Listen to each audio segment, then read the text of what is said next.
오늘 여러분과 함께 나눌 말씀은 사무엘상 강의 11번째 시간입니다. 다시 돌아왔는데요. 오늘 전체 주제로는 은혜의 문을 열어라입니다. 은혜의 문을 열어라. 불행의 문이 닫히고 은혜의 문이 열리면 좋겠다. 오늘 말씀을 준비하면서 그런 묵상이 됐습니다. 우리가 예수 그리스도의 복음을 듣고 참 우리 안에 은혜가 들어왔는데요. 예수 그리스도의 복음이 나뿐만 아니라 모든 사람이, 모든 인류와 세상에 들어야 하는 이유가 분명합니다. 그거는 이 복음이 저주와 심판이 끊어지고, 실은 온 인류가 죄로 인하여서 이 죽음이 오지 않았습니까? 그런 저주와 심판이 영원한 불행으로 찾아왔습니다. 근데 이 불행이 끊어지고 또 이 불행이 단절되도록 하시려고 예수 그리스도께서 이 땅에 오셔서 십자가 지시고 그분의 보혈의 피로 말미암아 죄와 사망, 이 저주의 사슬이 끊어진 거 아닙니까? 그래서 영원한 생명이 그 아들을 통하여서 왔습니다. 여러분, 이것이 뭡니까? 아들이 은혜의 문을 연 거예요. 불행과 저주의 그 심판의 문을 닫게 하고 끊게 하고 은혜의 문을 연 것입니다. 이것이 복음의 기본적인 그런 진리 아닙니까? 그래서 모든 인류가 이 은혜의 문을 열고 정말 예수님을 통하여서 저 죄와 사망의 굴레가 끊어지고 정말 하나님의 자녀가 되어서 영원한 생명을 얻으면 좋겠다. 여러분, 그런 마음이 누구의 마음입니까? 그 예수 그리스도의 마음이고 하나님 아버지의 마음입니다. 사랑하는 성도 여러분, 우리가 이 복음의 기본적인 것을 알고 있지만 우리의 삶에 구체적으로 들어가다 보면은 정말 구체적인 상황 가운데서는 은혜의 문이 닫히고 자꾸만 불행의 문을 열려고 하는 우리의 그 죄된 본성들이 있는 것을 보게 됩니다. 그래서 오늘 이 말씀을 통하여서 우리가 본질적으로는 예수 그리스도 안에 들어와 있지만 우리 구체적인 삶 가운데에서, 우리 현실의 삶 가운데서 은혜의 문을 열면 좋겠다, 이런 마음으로 오늘 말씀 가운데 있는 그런 정말 구체적인 상황을 여러분과 함께 나누려고 합니다. 그럴 때 우리의 삶의 현장 가운데에서 정말 삶의 곳곳마다 은혜의 문이 열릴 수 있는 그 기대와 소망이 우리 가운데 회복되길 주님의 이름으로 축원합니다. 종교개혁자 마틴 루터가 비텐베르그 성에 숨어서 성경을 독일어로 번역하고 있었습니다. 그 당시에 유럽에는 성경이 라틴어로만 되어 있었습니다. 여러분, 라틴어는요 1200년 동안 죽은 사어입니다. 어느 누구도 라틴어를 이해하는 사람이 없었고요, 극소수의 사람만 라틴어를 알고 있었어요. 그러니까 이렇게 예배를 드리고 있는데 그 신부가 라틴어로만 설교를 한다고 생각해 보십시오. 여러분, 한국말로 내가 알고 있는 언어로 설교를 들어도 졸음이 오고 집중이 안 되고 그런 일이 허다한데, 여러분, 라틴어, 내가 하나도 모르는 언어로 설교문을 듣는다고 생각해 보십시오. 여러분, 어느 누구도 주님의 말씀을 이해할 수가 없었을 것입니다. 그런 상황 가운데에서 영적으로 죽어가는 이 그 유럽의 상황을 보면서 루터가 좀 이러면 안 되겠다 생각이 들었어요. 그래서 그가 한 일이 뭐냐면 성경을 번역한 일입니다. 독일어로 번역하는 거예요. 그래서 혼자 방에서 이 운동 생활을 하면서 몰래 정말 숨어서 성경을 번역해야 했습니다. 만약에 성경 번역하는 걸 들키면 그냥 끌려가서 죽게 되는 그런 상황이었어요. 그 당시 때, 그 전 때부터요, 성경 번역하다가 죽은 사람들이 얼마나 많은지 모릅니다. 그래서 그 당시 때를 1200년 동안을 영적 암흑기다라고 얘기하는 거예요. 뭐 때문에 영적 암흑기입니까? 하나님의 말씀을 들을 수 없는 시기이기 때문에 영적 암흑기라고 얘기하는 것입니다. 운동생활하면서 성경을 번역한 루터가 정말 가끔씩 이런 마음이 들었다고 해요. 정말 교황과 이 천주교와 타협을 하고 정말 하여서 좋은 자리를 좀 얻어서 편안한 삶을 살면 어떨까, 이런 생각을 했다고 해요. 왜요? 추운 그 시간에 혼자 외롭게 언제든지 죽을 수 있는, 잡혀가서 그런 상황 가운데서 그 성경을 번역하고 있으니까 그런 유혹에 마음이 안 들겠습니까? 루터가 한마디만 나 이제 안 하겠습니다 라고 한다면 얼씨구나 하고 받아들여서 이제 오히려 그 모든 그 종교개혁 물거품되고, 그렇지만 루터는 편안한 삶을 살 수 있었어요. 근데 그런 생각이 들 때마다 이 루터가 뭐라고 했냐면 사단아 물러가라 소리를 치면서요, 그 번역하고 있었던 그 잉크병과 그 펜을요 그냥 집어 던졌다 그래요. 그러니까 지금도 이 비텐베르그 성에서 루터가 숨어서 그 성경을 번역하는 곳에 보면은 그 기둥과 벽에 잉크 자국이 선명하게 있다고 합니다. 루터가 사단에게 노하는 거예요. 노 안 된다. 유혹에는 노 안 되지만 하나님께는 그 노하는, 그 사단에게 노하는 순간이 하나님께는 예스가 되는 순간이에요. 유혹에는 노하고 하나님께 예스가 되는 그런 순간. 여러분, 노에는 용기가 필요하고요, 예스에는 결단이 필요합니다. 오늘 우리가 말씀을 통하여서 은혜의 문을 연다, 은혜의 문을 열어라, 이 말씀을 함께 여러분 나누는데요, 그 첫 번째가 뭐냐? 은혜의 문을 여는 우리 삶 가운데 구체적인 상황 가운데 첫 번째 은혜의 문을 여는 것은요, 주님이 부르실 때 예스하는 거예요.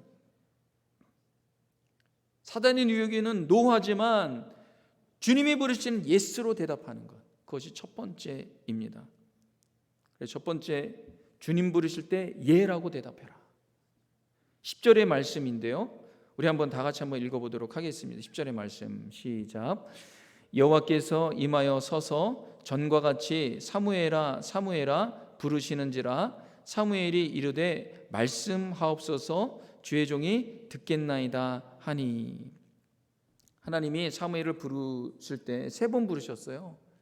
두 번 부르실 때는 사무엘아 불렀습니다. 세 번째 부르실 때는 사무엘아 사무엘아 2번이나 불렀어요. 못 알아들으니까 하나님께서 2번이나 부르셔서 사무엘아 사무엘아. 그때 사무엘이 뭐라고 대답합니까? 사무엘이 말씀하옵소서 주의 종이 듣겠나이다 그랬어요. 말씀하옵소서. 사무엘에게 하나님이 부르실 때, 이게 콜링 아닙니까? 콜링이에요. 하나님이 사무엘아 사무엘아 부르는 거예요. 이때 비로소 하나님께서 사무엘을 부르시는데, 그때 사무엘의 나이가 어렸습니다. 어린 나이예요. 어린 나이인데도 말씀하소서 주의 종이 듣겠나이다. 뭡니까? 하나님이 부르실 때 예라고 반응한 거예요. 예, 주님 내가 듣겠습니다. 주의 종이 듣겠습니다. 신앙생활에서 참 중요한 게 뭐냐면 태도입니다. 태도. 사무엘이 하나님을 향한 그 태도가 너무 좋아요. 하나님을 향한 그 마음이, 태도가 이미 준비가 되어 있어요. 어린데도 불구하고 말씀하세요. 내가 언제든지 들을 준비가 되어 있습니다. 이 태도 아닙니까? 주님 말씀을 경청하려는 태도, 들으려고 하는 태도, 이 마음의 자세, 이것이 벌써 은혜의 문을 여는 거예요. 반면에 이 엘리의 아들들은 좀 정반대인 사람이었어요. 그들이 얼마나 하나님의 말씀을 무시했는지 하나님께서 사무엘에게 사무엘아 사무엘아 그러면서 이제 사무엘을 부르신 다음에 내가 너에게 할 말이 있다 라고 하고 하면서 하나님이 사무엘에게 하신 말씀이 뭐냐면 엘리의 가정에 대한 예언의 말이에요. 아니, 사무엘을 불렀으면 사무엘에 대한 이야기를 해야 되잖아요. 그런데 엘리 제사장, 사무엘이 섬기는 이 노 대제사장인 이 엘리 제사장과 그들의 아들들과 가정에 대한 이야기를 하십니다. 근데 그 가정에 대한 이야기가 축복의 이야기가 아니에요. 앞으로 이 가정을 어떻게 하나님께서 다루실지에 대한 그런 심판에 대한, 저주에 대한 이야기입니다. 참 어린 사무엘이 받기에는 어려운 그런 이야기예요. 13절이 그것입니다. 내가 그의 집을 영원토록 심판하겠다고 그에게 말한 것은 그가 아는 죄악 때문이라. 이는 그가 자기의 아들들이 저주를 자청하되 금하지 아니하였음이니라. 이렇게 하나님께서 사무엘에게 엘리 제사장의 집에 대해서 말씀하는 거예요. 어떻게 말합니까? 영원히 심판하겠다. 그가 이미 아는 바라라는 거예요. 엘리가 이미 알고 있는데 내가 여러 번 얘기했고 엘리 아들들에게도 여러 번 얘기했지만 그들이 내 말을 무시하였고 엘리조차도 내 말을 잘 듣지 않았다라고 말합니다. 그래서 내가 엘리 집을 영원토록 심판하겠다. 심지어요, 엘리가 아무리 대제사장으로 아들들이 제물과 예물을 드려도 내가 속죄하지 않겠다. 이렇게까지 하나님 말씀하십니다. 그 이유가 이 엘리와 아들들이 하나님의 말씀을 지속적으로 무시했다라는 거예요. 지속적으로 듣지 않았다라는 것입니다. 하나님께서 말씀을 하실 때는 은혜를 주시려고 하시는 말씀이에요. 하나님께서 축복을 주시려고 하시는 말씀이에요. 여러분, 엘리와 엘리 아들들에게 하신 말씀이 무엇입니까? 그들이 듣기에는 좀 불편한 말일 수 있어요. 너가 지금껏 했던 그 죄악을 끊어라. 왜 이렇게 하나님의 그 성막에서 이런 죄를 짓느냐? 왜 제사를 온전히 드리지 못하느냐? 왜 하나님의 것을 왜 너희 것으로 바꾸느냐? 엘리야, 너는 왜 아들들을 제대로 교육을 못 해갖고 정말 이 아들들을 통해서 오히려 죄악이 더 커지도록 만드느냐? 너가 오히려 정신 차리고 아들을 교육해라. 하나님께서 이런 말씀을 하셨어요. 그런데 이 엘리와 아들들은 듣질 않았습니다. 반면에 사무엘은 어떻습니까? 말씀하옵소서, 주님이 어떤 말씀을 하시지 내가 듣겠나이다. 여러분, 우리가 영적 귀를 닫아버리면 은혜가 막히기 시작합니다. 하나님이 우리에게 주시는 말씀은 우리가 안 되라고 하시는 말씀이 아니에요. 비록 그 말씀이 찔리고 아프고 괴로운 말씀이라 할지라도 우리를 살리는 약이 되는 말씀입니다. 그래서 구약이라 신약이라 이렇게 한 것 같아요. 약이 되는 말씀이에요. 우리 속담에 쓸수록 약이라고 그러지 않습니까? 여러분, 우리가 주님이 주시는 말씀, 하나님의 말씀을 쭉 읽다 보면요, 우리에게 위로가 되는 말씀, 우리에게 참 사랑의 말씀, 이런 말씀, 달콤한 말씀들이 있어요. 그렇지만 그런 말씀만 있는 것은 아닙니다. 우리가 잘 되라고 하시는 꾸짖는 말씀도 있어요. 근데 여러분, 잘못하면은요, 우리가 영적인 성인병에 빠질 수도 있다는 생각이 들어요. 달콤한 것만 자꾸만 먹게 되면요, 우리가 어떤 몸이 됩니까? 우리 몸에 성인병이 생겨요. 하나님의 말씀이 우리에게 달콤한 말씀도 있지만 그렇지 않은 말씀도 있어요. 근데 그렇지 않은 말씀이 있을 때 이것을 아멘으로 받고 예로 받고 그럴 때 우리 몸에, 우리 영적 몸에 양향이 되는 것입니다. 우리의 문제가 되는 것들을, 우리의 상처나고 모나고 쓴뿌리가 있는 영혼들을 그 말씀이 치료하기 시작합니다. 주님이 우리의 영혼, 상처받고 메마르고 각박하고 쓴뿌리가 난 이 영혼을 뭘로 수술하십니까? 말씀으로 수술하세요. 우리 영혼이 병들게 되면 수술대에 누워야 되잖아요. 우리 영혼이 병들면 의사를 만나야 되잖아요. 의사가 말하는 대로 우리가 따라가야 되잖아요. 때로는 그것이 우리가 지키기 힘들 때가 있어요. 제가 콜레스테롤이 높아갖고 이 의사가 만날 때마다 콜레스테롤을 줄여야 된다는 얘기를 많이 합니다. 근데 참 그런 말을 들을 때마다 제가 싫어요. 내가 먹고 싶은 거 먹고 내가 하고 싶은 대로 하고 싶은데 음식 절대된다. 뭐 예를 들면은 그 튀김 음식 먹으면 안 된다는 거예요. 그런 음식 먹지 말고 운동도 자주 해야 된다는 거예요. 근데 여러분, 운동을 자주 하는 게 쉽습니까? 또 튀김 음식을 금하는 게 쉽습니까? 기름진 음식 이런 거 먹고 싶잖아요. 근데 콜레스테롤이 높아가면은 결국에 몸에 문제가 생겨서 뭐 혈관이 막히게 되고 나중에 심장도 문제가 됩니다. 의사님이 그런 얘기할 때마다 어느 때는요, 제가 그 병원도 안 가려고 해요. 그 얘기가 듣고 싶지 않아서. 그럼 결국에는 의사 선생님이 나 잘못되라고 하는 게 아니잖아요. 환자가 잘 되려고 하는 거잖아요. 히브리서 4장 12절을 말씀해 보면 이런 말씀이 있습니다. 다 같이 한번 읽어보도록 하겠습니다. 시작. 하나님의 말씀은 살아있고 활력이 있어 좌우의 날선 어떤 검보다도 예리하여 혼과 영과 및 관절과 골수를 찔러 쪼개기까지 하며 또 마음의 생각과 뜻을 판단하나니, 이렇게 되어 있습니다. 여러분, 하나님의 말씀이요, 어떤 말씀이라고 합니까? 살아있고 활력이 있는 말씀이라는 거예요. 심지어 그 말씀, 하나님 말씀은 좌우의 날선 어떤 검보다도 예리하다는 거예요. 여러분, 주님의 말씀이 예리하게 나에게 다가온다 그러면요, 그건 하나님의 말씀이 분명합니다. 분명한 거예요. 그 어떤 말씀이니까 나를 살리는 거예요. 문제가 있는 내 혼과 영혼을 주님이 거기에 있는 잘못된 생각들과 마음들을 어떻게 해요? 예리한 주님의 말씀으로 잘 수술하셔서 우리를 다시 건강한 주님의 사람으로 만들고 싶으셔서 우리에게 그런 살아있는 예리한 검과 같은 말씀을 우리에게 주시는 겁니다.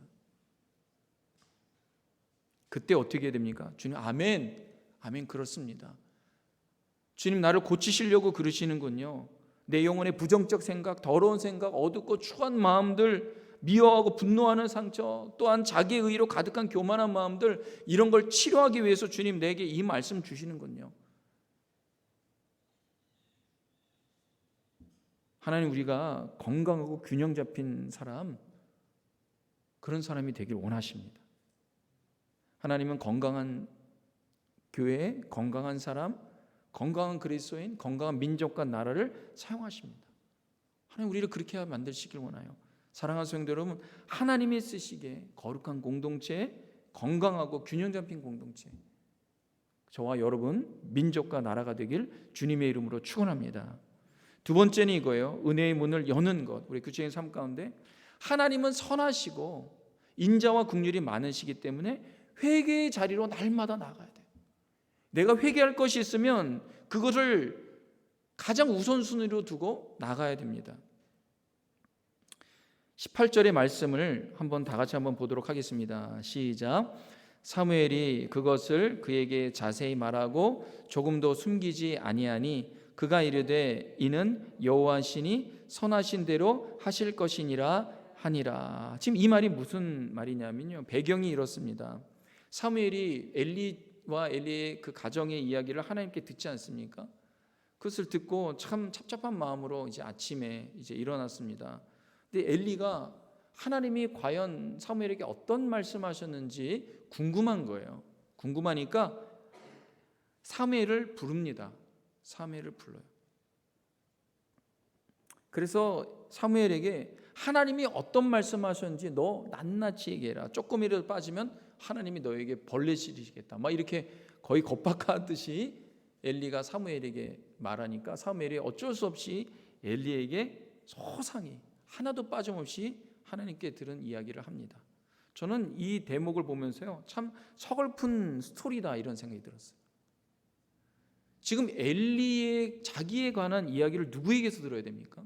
하나님에게서 직접 들어야 되잖아요. 근데 어린 사무엘에게서 듣는 거예요. 이 말이 뭡니까? 엘리가 하나님의 말씀이 들리지가 않는 거예요. 하나님이 얘기하셔도 이젠 들을 수 없는 기가 된 거예요. 여러분, 우리가 참 감사해야 되는 게 뭐냐면요, 만약에 내가 하나님의 말씀이 들린다, 그리스도의 십자가의 복음이 이해되고 들린다, 여러분 이것은 굉장한 은혜입니다. 모두가 들리는 게 아니에요. 근데 심지어 어떤 사람은 들리다가 그 들림이 끊어지는 사람들도 있어요. 여러분, 우리가 그 크리스마스 VIP 초대, 정교인 크리스마스 친구 초대하는 거는요, 혹시나 여러분 주변에 은혜의 문이 단절된 사람들이 있다면 그럼 다시 초청하여서 하나님의 기쁨을 함께 누리는 그런 시간을 가지시고 기도하시기 바랍니다. 이 엘리가 그런 사람이었어요. 은혜의 문이 닫히고 들을 귀가 있는 그 귀가 닫혀갖고 이제 들리지가 않는 거예요.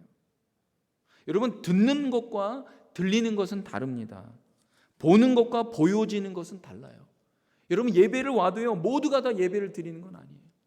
예배를 보는 것과 예배를 주님 앞에 올려드리는 것도 다른 내용입니다. 유진 피터슨이요, 관객과 예배의 죽음이란 그런 글을 썼어요. 거기서 보면요, 뭐라고 얘기하냐면 예배할 때 우리는 영원이라는 무대 위에 서게 됩니다. 관객은 하나님이십니다. 모든 예배자는 하나님 앞에 있고 고요 가운데 우리에게 말씀하시는 하나님께 마음으로 말씀드립니다.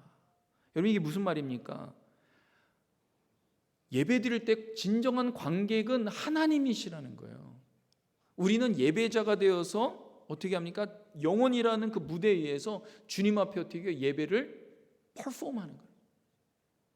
최선을 다해서 주님 앞에 드리는 거예요. 근데 때로는요, 우리가 관객이 돼요.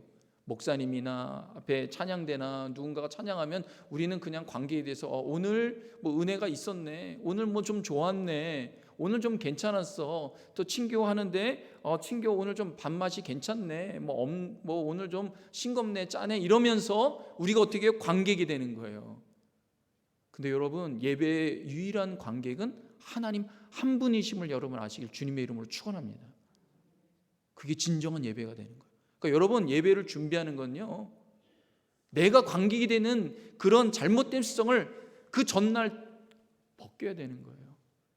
주님, 내가 언제든지 내가 주님이 관객이신 그 자리에 내가 VIP로 들어가서 내가 관객 되려고 하는데, 주님, 이런 오만한 것을 끊으시고 내가 주님 앞에 어떻게 하면 정말 이 예배를 올려드릴까? 어떻게 하면 예배를 주님 앞에 드릴 수 있을까? 주님, 내 예배가 정말 기쁘시지요. 주님이 기뻐하면 됩니다. 여러분, 그러한 예배자가 되시길 주님의 이름으로 축원합니다. 하나님만이 관객이세요. 영원이란 무대에 우리가 서게 됩니다.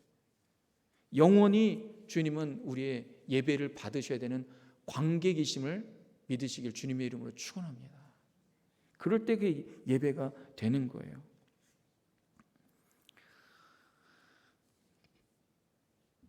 사무엘이 간밤에 엘리 가정에 대한 심판과 저주의 말을 숨김없이 엘리에게 다 말합니다. 숨김없이 말했다. 숨김없이. 저는 이 말씀을 묵상하다가 해 아래 숨길 수 있는 비밀은 이 세상에 없다라는 생각이 들었어요. 여러분, 언젠가는 다 분명히 드러납니다. 근데 하나님이 다 아신다는 거예요. 하나님 모든 것을 아세요. 죄악과 잘못과 문제 감출 수가 없는 거예요. 우리의 모든 흉어물은 감춰지지 않는 거예요. 결국엔 만천하에 다 알려지게 됩니다. 그래서 우리가 붙잡아야 되는 건 뭔가요? 하나님의 은혜예요.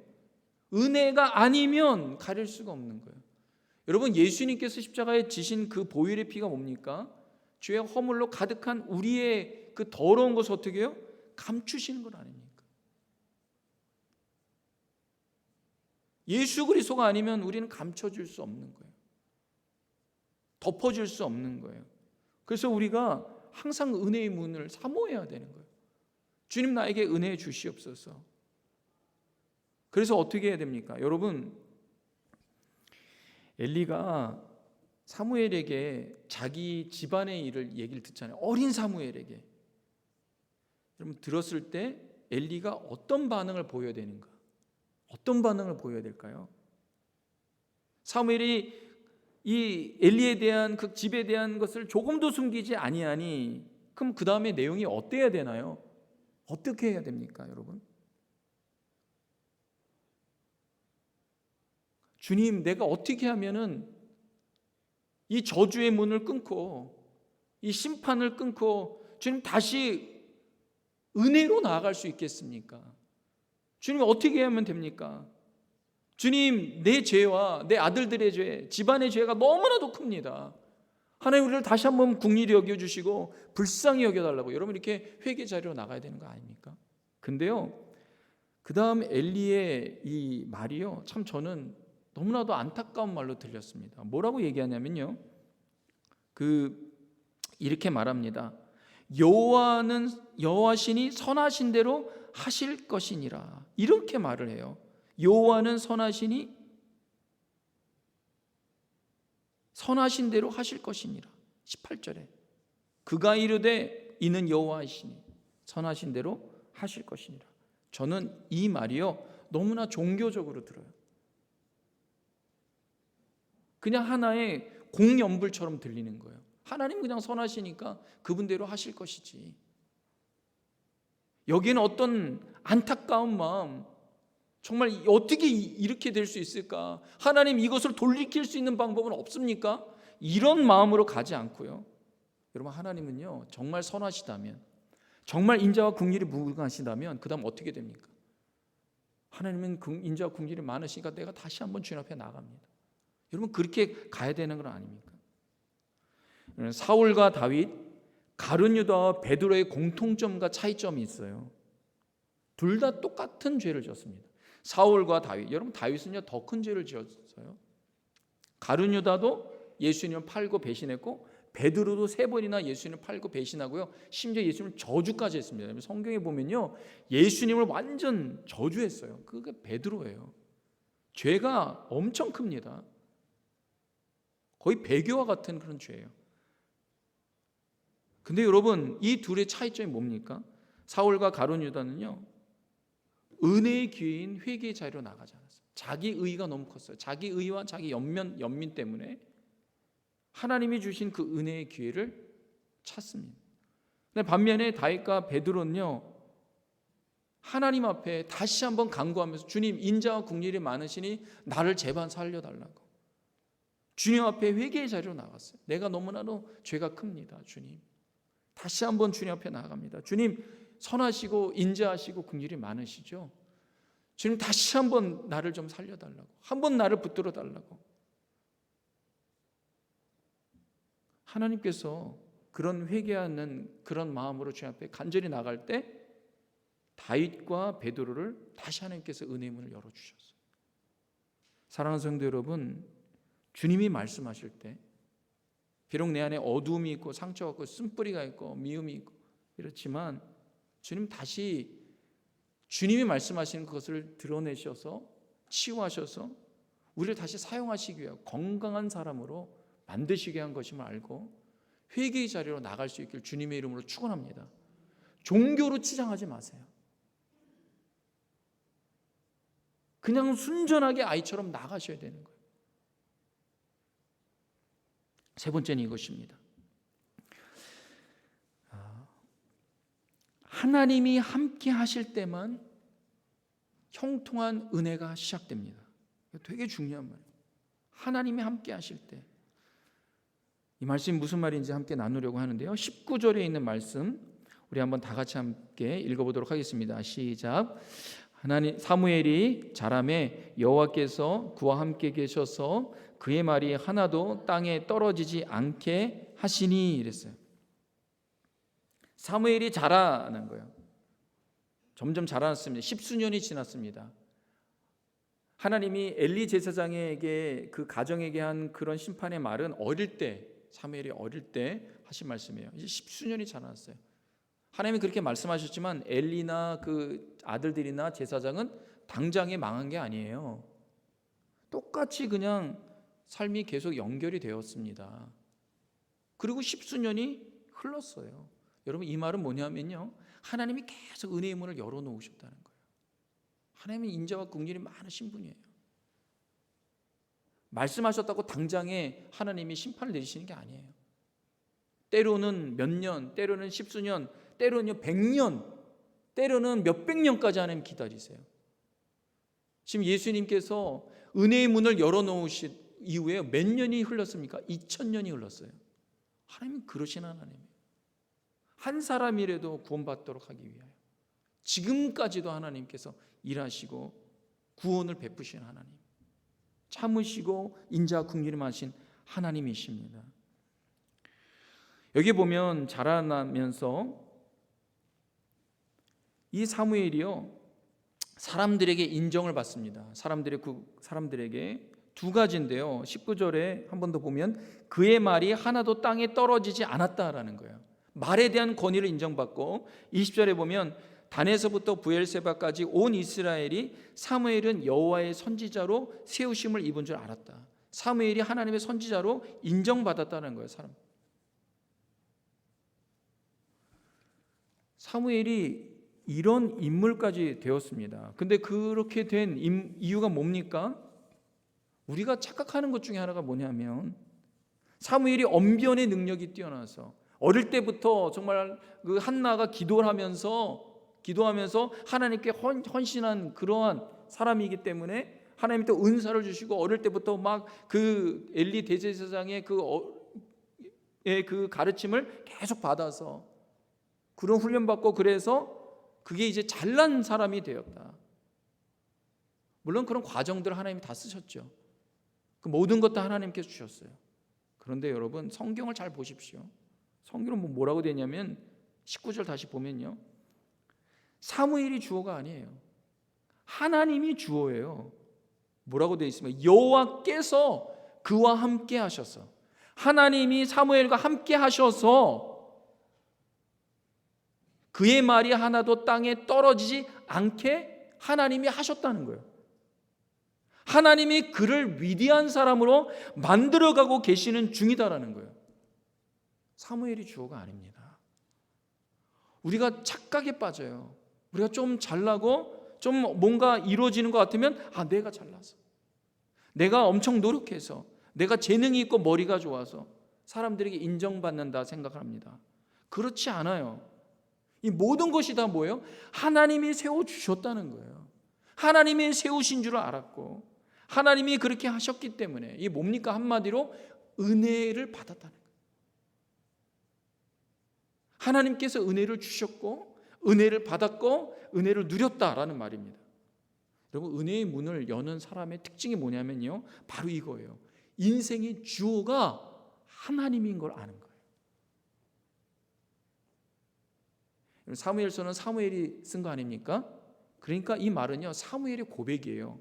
그가 대제사장 가문도 난 아니고, 근데 이스라엘의 존경받는 선지자와 제사장이 된 것은 내가 뛰어나서가 아니라 뭐라고 고백하니까 내가 자랐는데, 내가 자라나면서 하나님께서 나 사무엘과 함께 계셔서 내가 하는 말이 하나도 땅에 떨어지지 않게 하나님이 하셨다라는 거예요.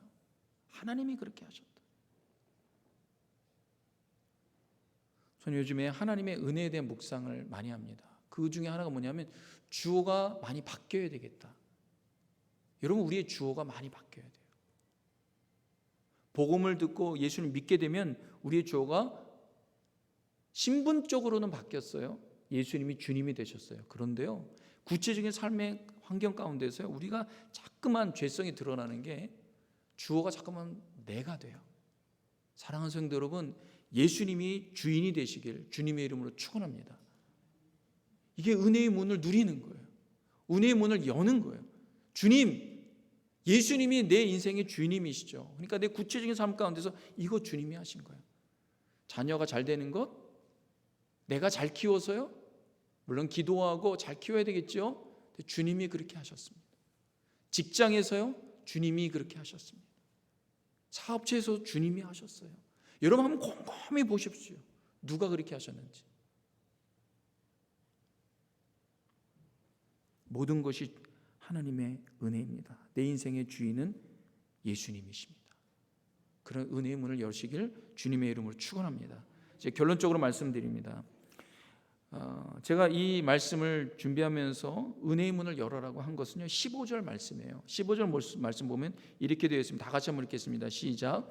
사무엘이 아침까지 누웠다가 여호와의 집의 문을 열었으나 그 이상을 엘리에게 알게 하기를 두려워하더니. 여러분, 이거 너무나 당연한 건 아닙니까?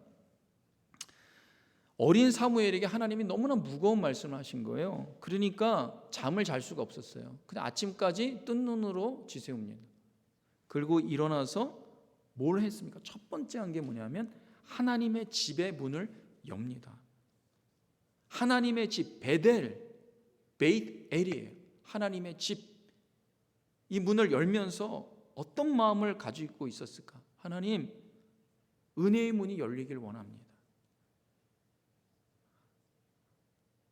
하나님이 말씀하신 것을 이해가 되지만, 아멘으로 받았지만, 주님, 하나님께서 우리를 긍휼히 여겨주시고 우리 민족과 나라와 저를 긍휼히 여겨주시고 심지어 엘리의 가정을 좀 긍휼히 여겨주셔서 하나님 다시 은혜가 열리길 원합니다.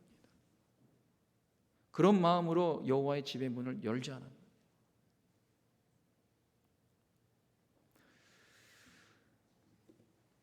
한국의 기독교 인구가 현재는 한 20% 정도라고 합니다. 과거 100년 전에는 1%, 2%도 안 됐어요. 하나님께서 많은 은혜를 주셨죠. 근데 여전히 경상도 지역에는 복음에 불모된 그런 지역이 많습니다. 그런데 부산에 가면은 성도가 한 약 2만 명 이상 되는 교회가 있어요.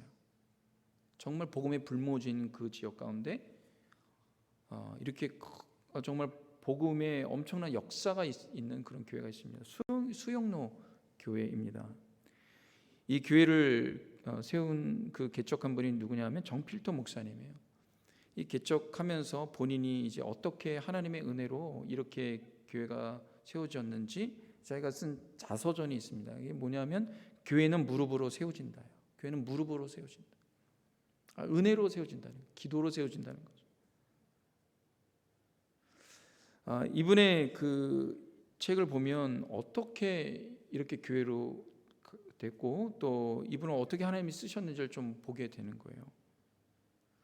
이분이 이제 초등학교 6학년 때 전도를 받아서 예수를 믿게 되었고, 그다음에 은혜를 알게 되었대요. 그 이후로부터 교회를 열심히 다닌 거예요. 아버지는 일찍 돌아가셔서 가세가 기울어서 판자촌에 가게 되었는데, 이제 거기서 신문 돌리면서 이 또 아이스크림, 아이스 케이크 장사하면서 교회를 다녔다고 합니다. 그다음에 자기 용돈을 벌고 이제 그랬다고, 집안을 도와주고. 근데 이제 예수를 믿은 이후에 어떤 이런 여러 가지 어려운 그런 고난과 핍박이 있었는데, 이 집에 매달 오는 무당이 있었대요. 과거에는 그런 일들이 많이 있었잖아요. 무당이 와서는 어느 날 그 가족들에게 이렇게 말했대요. 예수 믿는 사람이 이 집에 있어서 집이 망한다라고 엄포를 놓았대요. 그러니까 어머니가 이제 이 아들을 회유하는 거예요. 교회 그만 다니고 예수 믿지 않고 우리 망하니까, 말을 듣지 않으니까 좀 건장한 친척 아저씨를 불러갖고 이제 겁박을 했다고 해요. 내가 예수를 계속 믿으면 내가 너를 죽이겠다, 이 자리에서 죽이겠다, 그렇게 했다라는 거예요. 그래서 이 벽돌을 들고 이 초등학교 6학년, 중학교 1학년밖에 안 된 이 정규태 목사님을 치려고 했다는 거예요. 근데 거기서 나는 예수님을 버릴 수가 없습니다. 나는 계속 교회 다니겠습니다. 그러니까 이 겁을 주고 그냥 내려놓고 그냥 가셨다.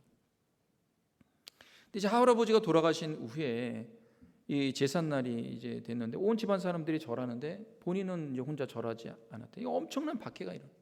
그때 이제 할머니가 너 나 죽어도 절 안 하겠구나, 그러면서 이 불효한 이 손자야, 그러면서 엄청나게 뭐라 그랬다. 그 핍박이 이제 막 있었다 그래요. 근데 그 이후로 이제 다음 날부터 이 정필도 목사님이 아침에 학교 가기 전에, 교회 가기 전에 할머니 미리 절 받으세요. 그리고 이제 큰 절 올리고, 그리고 학교도 가고 교회로 갔다 그래요. 한 달, 두 달 지난 후에 어느 날 또 다시 문을 열고 매일매일마다 그렇게 했는데, 할머니가 그만하라고, 이제 그만해라, 나도 예수 믿을런다, 그랬다고 그래요. 근데 어머니는 아직 변화가 안 됐어요. 중학교 3학년 때 어머니가 너 때문에, 이놈아 너 때문에 우리 집이 망한다더라, 그러면서 이제 집에 나가라고. 거기에도 이제 굴하지 않고 계속 새벽마다 밤마다 기도하고 또 천막 집회에 참여하고 눈물로 가족을 위해, 교회를 위해, 나를 위해 기도하면서 정말 사랑으로 복음을 전하고 사랑으로 가족들을 대하고 그랬대요. 그런 상황 가운데에서 이 어머니에게 이런 말을 했대요. 죽은 자식의 소원도 들어준다던데 저 같은 아들이 예수 믿으라고 하는데 이것도 못 들어줍니까? 죽은 사람의 소원도 들어주는데. 저는 어머니를 한 번도 속삭인 적이 없고 어머니 말이라면 다 순종하고 교회 다니는 거 외에는 다 순종하고 따랐는데, 제가 교회 한 번 나가라고 말하는데 어머니 한 번도 들어주지 않겠습니까? 울면서 말하는 말에 어머니가 그럼 내가 한번 교회 가겠다. 그 이후로요 집안이 바뀌기 시작했다. 여러분, 이런 일들이 솔솔치 않게 일어납니다. 하나님께서 비록 연약하고 부족하고 집안에 아무도 예수님 믿지 않는 그런 상황 가운데 있지만, 하나님이 그를 들어서 부산을 영적으로 깨우는 위대한 하나님으로 세우시기로 마음먹으셨어요. 어렵고 척박한 곳에서 단순하지만 분명한 믿음을 가지고 하나님 말씀에 순종했을 때 하나님은 그를 하나님의 사람으로 세우시기 시작하셨습니다. 사랑하는 성도 여러분, 하나님 말씀하실 때요 우리에게 단순한 믿음이 필요한 것 같습니다. 예, 주님 말씀하세요. 내가 듣겠나이다. 그리고 주님의 은혜를 갈망하고 다시 내가 부족하지만 주님 앞에 나아갑니다. 주님, 내가 이 상황 가운데 주님의 은혜와 인자하심과 긍휼을 하나님 다시 얻기를 원하고 그 문을 열겠습니다. 여러분, 그럴 때 하나님은요 인자와 긍휼이 많으십니다. 사랑하는 성도 여러분, 여러분의 삶 가운데 불행과 저주와 심판이 끝나고 은혜의 문이 활짝 열릴 수 있길 주님의 이름으로 축원합니다. 은혜의 문을 여시기 바랍니다. 사무엘과 같이 아침에 일어나서 은혜의 문을 여는 거예요. 여러분, 이렇게 예배 가운데 오는 것도 은혜의 문을 여는 것입니다. 하나님께 감사하는 것도 은혜의 문을 여는 거예요. 여러분 직장에 갔을 때 은혜의 문을 여시기 바랍니다. 하나님 은혜의 문을 열어주시옵소서. 자녀를 키울 때 은혜의 문을 열어주시옵소서. 하나님은 은혜와 긍휼이 많으신 하나님입니다. 여러분 가운데 놀라운 은혜로 더하실 줄로 믿습니다. 주님 앞에 나아가셔서 주님의 은혜의 문을 활짝 여시고 주님의 그 생명과 주님 우리에게 베푸신 그 구원을 맛보아하는 우리 모두 되기를 주님의 이름으로 축원합니다. 기도하겠습니다. 하나님 감사합니다. 감사합니다. 주님의 은혜의 문을 열길 원합니다. 하나님 아버지, 우리가 이미 받은 은혜인데 우리의 삶에서 은혜를 누리지 못하고 있으니 하나님 은혜를 누리는 우리 모든 성도님 되도록 역사하여 주시옵소서. 예수님의 이름으로 기도합니다. 아멘. 우리 자료 다 같이 일어나셔